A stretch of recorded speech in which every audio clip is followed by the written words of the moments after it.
Vande Mataram students, આજે આપણે જોવાના છે ચેપ્ટર નંબર 6 નર્મદા મૈયા, જેના રચયિતા છે રમણ સોની. આ પ્રવાસ વર્ણનમાં એક લેખકે લોકમાતા નર્મદાનો સરળ ભાષામાં સરસ પરિચય કરાવ્યો છે. નર્મદા મૈયા ખરા અર્થમાં ગુજરાતની લોકમાતા છે, જીવાદોરી છે. આ વાત લેખકે આપણને પોતે પ્રવાસ માણતા હોઈએ એ રીતે રસાળ શૈલીમાં કરી છે. જોઈએ આપણે નર્મદા મૈયા. અહીં નર્મદા ડેમ દર્શાવવામાં આવેલો છે. હવે આપણે જોઈએ પાઠને. ચાલો ત્યારે આજે એક નવી જ જાતનો પ્રવાસ કરીએ. મુસાફરી કેટલી લાંબી છે ખબર છે? 1312 કિલોમીટર જેટલી. તમને થશે, અરે કેટલી લાંબી, ક્યારે પૂરી થાય ને કેવા થાકી જવાય. પણ આપણે પંખીની પાંખે ને પાણીના પ્રવાહે પ્રવાસ કરીશું. નહીં થાક લાગે, નહીં ખોટો સમય જાય ને મજા એટલી જ આવશે.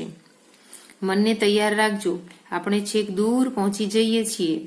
ગુજરાતની પૂર્વ બાજુએ શરૂ થાય છે મધ્યપ્રદેશ.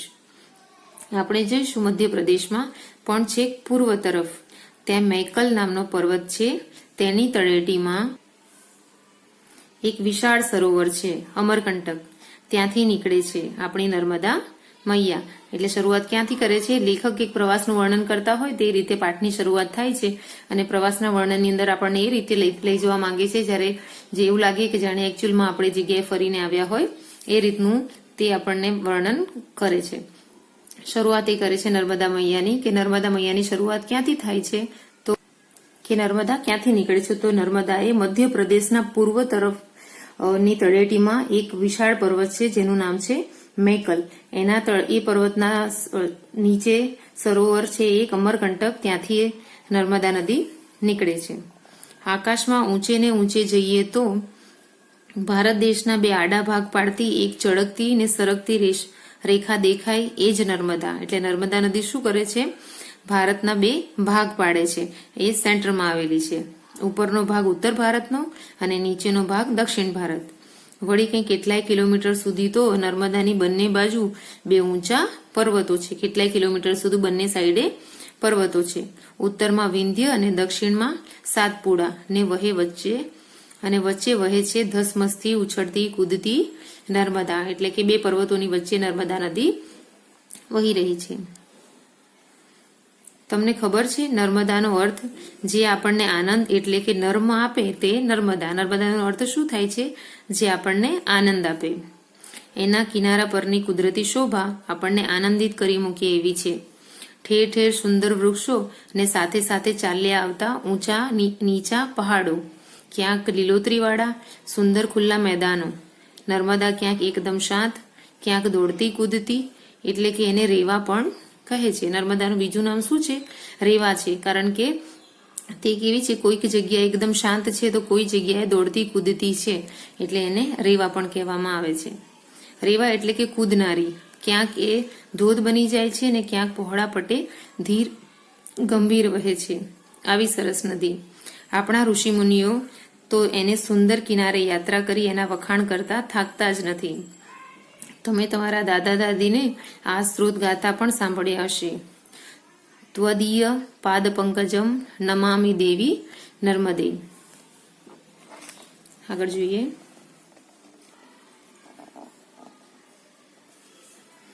લો, આમ વાત કરતા કરતા આપણે જબલપુર પાસે ભેડાઘાટ આવી પહોંચ્યા. સુંદર જગા છે. આરસ પહાડના ઘેરા પીળા ખડકો વચ્ચે શાંત વહેતો પ્રવાહ. ચાંદની રાતે નૌકા વિહારની એવી તો મજા આવે ને આ જુઓ, પર્વતો કેટલા નજીક આવી ગયા, જાણે વાતે વળગ્યા.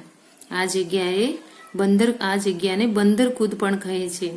આ પર્વત પરથી સામેના પર્વત પર ને ત્યાંથી વળી પાછા આ પર્વત પર વાંદરા કૂદાકૂદ કર્યા કરે. વચ્ચે નદી માતા જોયા કરે એ વાંદરાકૂદ. કહે છે કે જૂના જમાનામાં શૂરવીર સૈનિકો પોતાના ઘોડા પર અહીંથી કૂદાવી જતા. ને ત્યાં જુઓ 108 પગથિયાવાળું 64 જુગણી માતાનું ગૌરીશંકર મંદિર. આ નર્મદા નદીને કિનારે મંદિરો કેટલા બધાને ઠેર ઠેર આવેલા છે. એટલે નર્મદા નદીની વાત કરતા શું કહે છે કે નર્મદા નદીનો એક કિનારો જે જબલપુર પાસેનો ભેડાઘાટ છે ત્યાંની વાત કરે છે કે ત્યાં એક સુંદર જગ્યા છે જ્યાં આરસ પહાડના ઘેરા પીળા ખડકોની વચ્ચે શાંત વહેતી નદી છે અને રાત્રે જ્યારે નૌકા વિહાર કરતા હોઈએ ત્યારે એટલી મજા આવે કે વાત જ ન પૂછો. ત્યાં એમ લાગે જાણે પર્વતો એકદમ નજીક આવી ગયા હોય અને ત્યાં એક પર્વત પરથી બીજા પર્વત અને બીજા પર્વત પરથી પાછા આ પર્વત પર કૂદાકૂદ કરતા વાંદરાઓ કર્યા કરતા હોય ને એની વચ્ચે નર્મદા નદી એ વાંદરા કૂદને જાણે જોયા કરતી હોય એવું લાગે. અને તે જગ્યાએ એક 108 પગથિયા વાળું 64 જોગણી માતાનું મંદિર આવેલું છે, ગૌરીશંકર મંદિર. અને એના સિવાય પણ નર્મદા મૈયાના કિનારે ઘણા બધા મંદિરો છે. હવે થોડાક આગળ જઈશું ને, નદીને સાથે સાથે પૂર્વથી પશ્ચિમ તરફ મુશળાધારથી પણ વધારે વરસાદ પડે તેને શું કહીએ? ધુઆધાર વરસાદ. ધુઆ એટલે ધુમાડો ને ધાર એટલે પાણીની ધાર. આ ધુઆધાર નામની જગાએ નર્મદા ધોધની જેમ પડે છે. ઊંચા પર્વત પરથી નીચે મોટી શિલાઓ પર પડે. આથી ફીણ ભરેલા સફેદ પાણી ઉછળે ને એની આસપાસ એટલા બધા ઝીણા ઝીણા બિંદુઓ ઉડે કે જાણે ધુમાડો જ જોઈ લો. કેટલું સુંદર દ્રશ્ય. તડકો હોય તો મેઘધનુષ પણ દેખાય ને પાણી પડવાનો અવાજ તો સિંહની ગર્જના જેવો લાગે.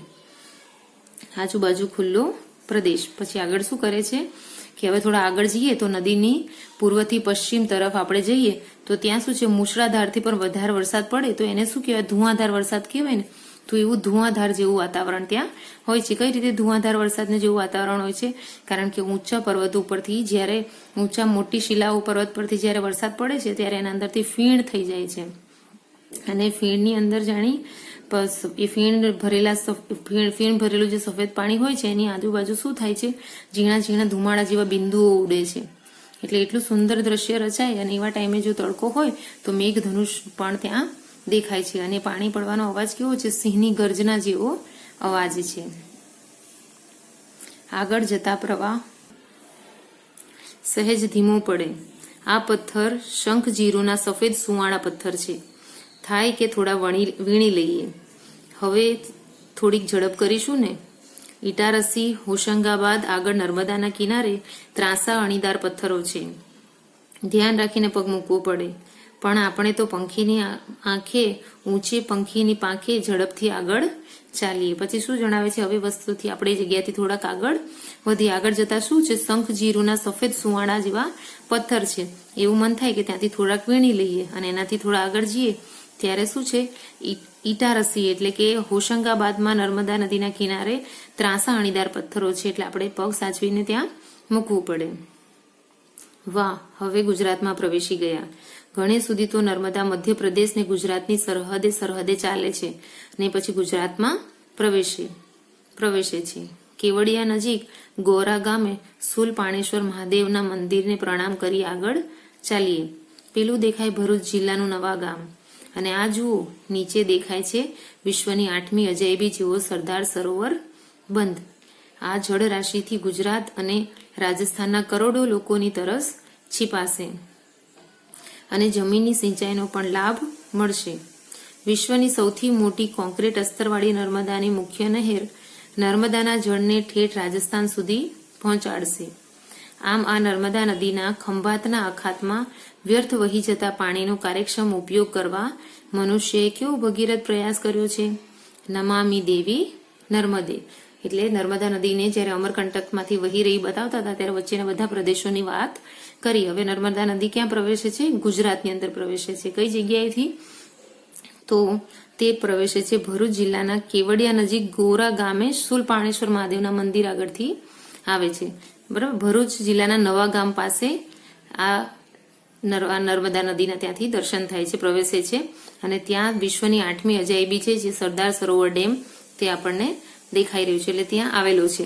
એના અંદર એટલું બધું પાણી જળ રાશિ છે કે તેનાથી રાજસ્થાનના કરોડો લોકોને પાણી જમીનની સિંચાઈ માટે મળી રહે છે. વિશ્વની સૌથી મોટી કોન્ક્રીટ અસ્તરવાળી નર્મદા નદીનું નહેર એ છે રાજસ્થાન સુધી એના નળને એના જળને પહોંચાડે છે. હવે જોઈએ આગળ. જુઓ તો નર્મદાએ અહીં બેટ બનાવી દીધો છે. બે બાજુ નર્મદા, વચ્ચે કબીરવડ. અહીં નર્મદા મૈયા શાંત છે. વર્ષોથી વડવાઈઓ ફેલાવીને વડ અહીં વડદાદા બની ગયા છે.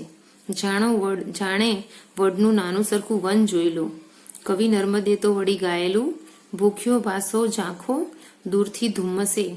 એટલે શું કહે છે કે બીજી એક જગ્યા બતાવે છે જ્યાં નર્મદા નદીએ શું કર્યું, બેટ બનાવી દીધો છે કે બંને બાજુ નર્મદા અને વચ્ચે કબીરવડ. તમે જગ્યાનું નામ સાંભળ્યું હશે અને કદાચ જોઈ પણ હશે. કબીરવડ નામની જગ્યા કે જેની આજુબાજુ નર્મદા નદી વહી રહી છે અને જ્યાં એક વડે પોતાની અલગ અલગ વડવાઈઓ કરીને એક વડનું જંગલ જેવું રચી દીધેલું છે, એક નાનું જંગલ જેવું બનાવી દીધેલું છે.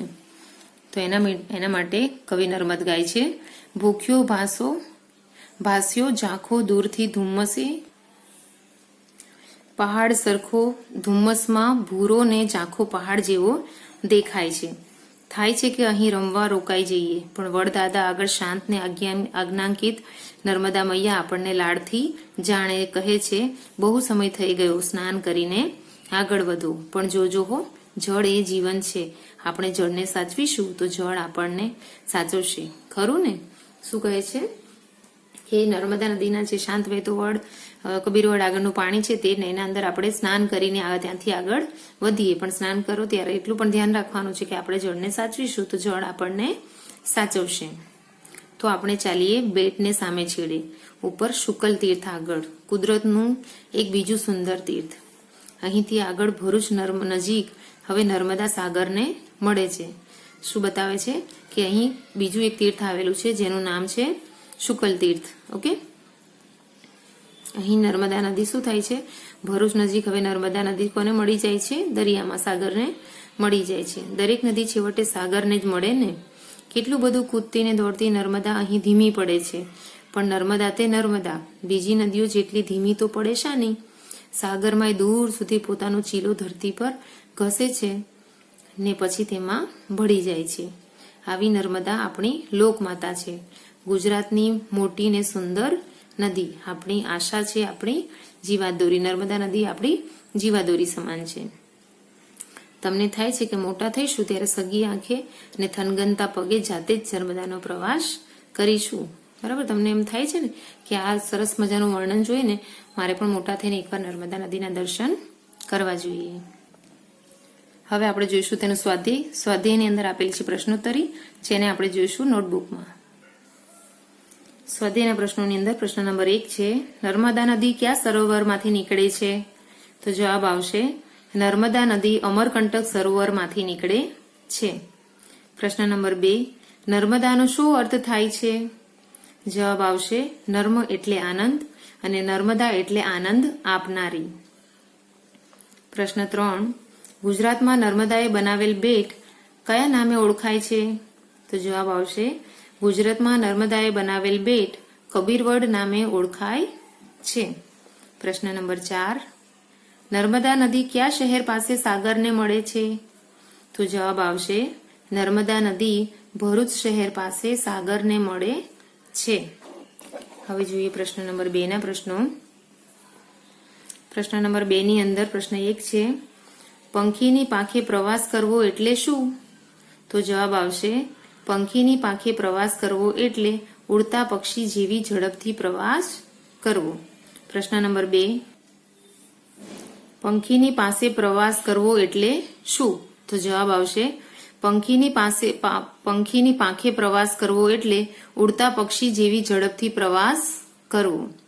પ્રશ્ન નંબર 2, નર્મદા ભારતના કયા 2 ભાગ પાડે છે? તો જવાબ આવશે, નર્મદા ભારતના આ 2 આડા ભાગ પાડે છે. ઉપરનો ભાગ ઉત્તર ભારત અને નીચેનો ભાગ દક્ષિણ ભારત. પ્રશ્ન નંબર 3, નર્મદાને રેવા શા માટે કહે છે? તો જવાબ આવશે, રેવા એટલે કૂદનારી. નર્મદા ક્યાંક એકદમ શાંત અને ક્યાંક દોડતી કૂદતી વહે છે. ક્યાંક એ ધોધ બની જાય છે અને ક્યાંક એ ધીર ગંભીર પ્રવાહ માટે એને રેવા કહે છે. પ્રશ્ન 4, બંદરકૂદ વિશેની વાતમાં સાહસની શી વાત આવે છે? તો એક ઠેકાણે નર્મદાના બંને કિનારે આવેલા પર્વતો એટલા નજીક છે કે આ પર્વત પરથી સામેના પર્વત પર અને ત્યાંથી પાછા આ પર્વત પર વાંદરા કૂદાકૂદ કર્યા કરે. આ જગ્યાને બંદરકૂદ કહે છે. બંદરકૂદ વિશેની વાતમાં સાહસની આ વાત આવે છે જૂના જમાનામાં શૂરવીર સૈનિકો પોતાના ઘોડાઓ આ જગ્યાએથી એક પર્વત પરથી બીજા પર્વત પર કુદાવી જતા હતા. તો અહીંયા પ્રશ્નો પૂરા થાય છે. પ્રશ્ન 1 અને પ્રશ્ન 2 આપણે નોટબુકની અંદર જોઈ ગયા છીએ. હવે આપણે જોઈશું પ્રશ્ન નંબર 3. નીચેના શબ્દોની જોડણી સુધારો.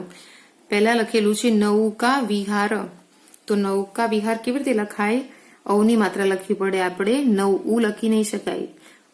અવની 2 માત્રા અને નૌકા વિહારની અંદર પણ દીર્ઘ ઈ નહીં પણ હસ્વ ઈની માત્રા. એ રીતે નૌકા વિહાર લખવાનું છે. ત્યારબાદ છે શૂરવીર. શૂરવીરની અંદર રસ્વાવાળું નહીં પણ દીર્ઘવાળું કરવાનું છે અને હસ્વની માત્રા નહીં પરંતુ દીર્ઘની માત્રા કરવાની છે. બરાબર. ત્યાર પછી જોઈએ પથ્થર.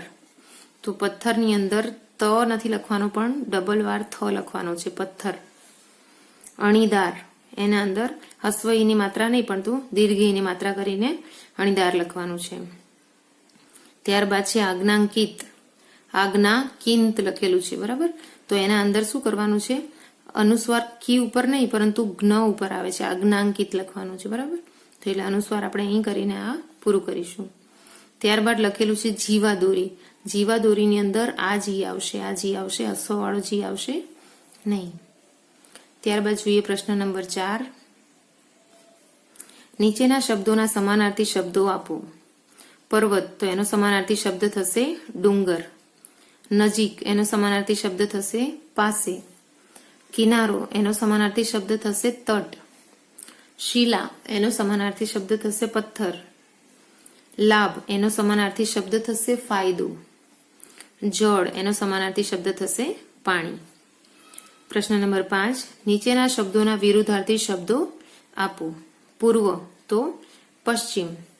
સુંદર તો કદરૂપું. ઊંચે તો નીચે. અજવાળું તો અંધારું. લાંબી તો ટૂંકી. અને સુખ તો દુઃખ. હવે જોઈશું પ્રશ્ન નંબર 6.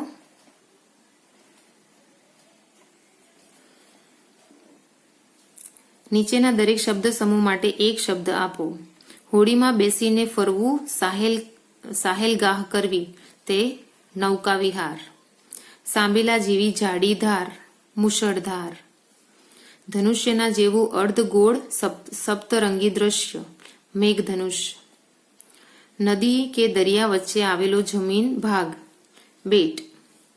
લોકોનું ભરણ પોષણ કરનાર, ઉછેરનાર માતા, લોકમાતા. પ્રશ્ન નંબર 4 છે વિચારીને લખો, જેના અંદર 2 પ્રશ્નો આપેલા છે. આ 2 પ્રશ્નોના અંદર આપણે જોઈશું, એના ઉત્તર આપણે જોઈશું નોટબુકમાં. પહેલો પ્રશ્ન છે સરદાર સરોવરથી શા ફાયદા થશે? સરદાર સરોવર ડેમ બાંધવાથી શા ફાયદા થશે? તો સરદાર સરોવરથી આ ફાયદા થશે. અહીં લખવાનું છે આ ફાયદા થશે. 1. સરદાર સરોવરથી 1450 મેગાવોટ જેટલી જળ વિદ્યુત ઉત્પન્ન કરી શકાશે. 2. ગુજરાત અને રાજસ્થાનના કરોડો લોકોને પીવાનું પાણી મળશે. 3. લગભગ 19 લાખ હેક્ટર જમીનને સિંચાઈનો લાભ મળશે. સરદાર સરોવરથી થતા ફાયદા જોયા. હવે જોઈએ પ્રશ્ન નંબર 2. નર્મદાને ગુજરાતની જીવાદોરી કેમ કહી છે? તો જવાબ આવશે નર્મદાના પાણી ગુજરાતના લોકોને પીવા માટે, જીવનની અન્ય જરૂરિયાત માટે તેમજ ખેતી કરવા માટે ખૂબ જ ઉપયોગી છે. નર્મદાના પાણી ઉત્તર ગુજરાત અને કચ્છ સુધી પહોંચીને લોકોની પાણીની તકલીફ દૂર કરશે. તેથી નર્મદાને ગુજરાતની જીવાદોરી કહી છે. તો અહીં પ્રશ્ન નંબર 7 વિચારીને લખો તે પૂરું થાય છે. ફરી પાછા આપણે પુસ્તકમાં જોઈશું પ્રશ્ન નંબર 8. ઉદાહરણ પ્રમાણે શબ્દો બનાવો. નર્મ તો નર્મદા, આનંદ આપનારી. તે રીતે સુખ તો સુખદા, સુખ આપનારી. વર તો વરદાન, વરદાન આપનારી. શુભ તો શુભદા, શુભ આપનારી. હર્ષ તો હર્ષદા, હર્ષ આપનારી. પ્રશ્ન નંબર 9. નીચેના શબ્દોનો વાક્ય પ્રયોગ કરો. લીલોતરી, એના પરથી વાક્ય બનાવીશું. ચોમાસામાં ધરતી પર લીલોતરી ઉગી નીકળે છે. જીવાદોરી, નર્મદા ગુજરાતની જીવાદોરી છે. બેટ, કબીરવડની આસપાસ નર્મદાએ બેટ બનાવ્યો છે. બરાબર. હવે જોઈએ પ્રશ્ન નંબર 10. તમે કરેલા પ્રવાસનું વર્ણન કરતો પત્ર તમારા મિત્રને લખો. આ તમારે કાર્ય કરવાનું છે જાતે, બરાબર? તમારા મિત્રને તમે જે પ્રવાસ કરેલો હોય એ પ્રવાસનું વર્ણન તમે તમારા મિત્રને કરતા હોય એ રીતે તમારે એક પત્ર લખવાનો છે. ત્યારબાદ જોઈએ પ્રશ્ન નંબર 11. નીચેના શબ્દોને શબ્દકોશના ક્રમમાં ગોઠવો. એના અંદર લખેલ છે સુંદર, સરસ, સૈનિક, સફેદ, સિંચાઈ ને સ્નાન. બધા શાના રૂપ છે? બધા શાના અક્ષર છે? સના. પરંતુ આપણે જ્યારે એક જ વ્યંજનના બધા શબ્દો આપેલા હોય ત્યારે આપણે શું કરીશું? એક જ વ્યંજનની દરેક શબ્દ આપેલા હોય તો ત્યાર પછી આપણે એના પછીનો શબ્દ જોઈશું. બધામાં સ છે, બરાબર? તો સ પછીનો જે શબ્દ છે સેકન્ડ નંબર પર, એ શબ્દને આધારે આપણે તેને શબ્દકોશનો ક્રમ ગોઠવીશું, બરાબર? તો એના અંદર સૌથી પહેલા આવશે સફેદ, ત્યાર પછી આવશે સરસ, બરાબર? ત્યાર પછી આવશે સિંચાઈ, પછી આવશે સુંદર, સૈનિક અને છેલ્લે આવશે સ્નાન, બરાબર? તો અહીં આપણો સમગ્ર વિડીયો પૂરો થાય છે, આપણું ચેપ્ટર પણ પૂરું થાય છે. નેક્સ્ટ વિડીયોની અંદર આપણે નવું ચેપ્ટર જોઈશું. Bye students.